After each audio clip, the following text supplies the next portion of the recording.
Welcome to the Learning Pines YouTube. We hope this video helps. In this video, I will explain how to fix Roblox not picking up your microphone. First, ensure your microphone is physically connected and recognized by your computer. Sometimes, a loose plug is the culprit.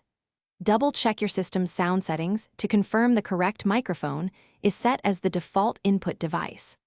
Also, verify that Roblox has the necessary permissions to access your microphone under your operating system's privacy settings. This often resolves many common mic problems quickly.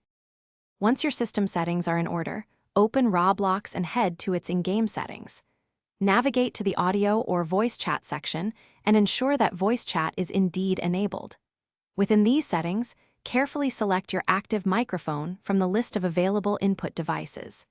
Many users accidentally have the wrong device chosen, preventing their voice from being heard.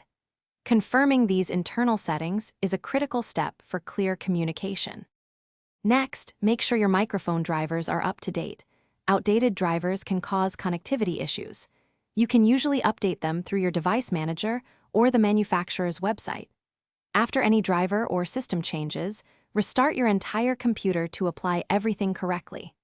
Also, remember to close any other applications that might be using your microphone simultaneously, as this can block Roblox from accessing it. This ensures a fresh start for your audio. If your microphone still isn't working after these steps, consider a complete reinstallation of Roblox. This can resolve corrupted game files that might be interfering. Before reinstalling, test your microphone with a different application, like a voice recorder or another game, to confirm it works perfectly outside of Roblox. If all else fails, don't hesitate to reach out to Roblox support. They can provide more personalized help for unique technical issues. Thanks for watching. Consider subscribing if we helped you.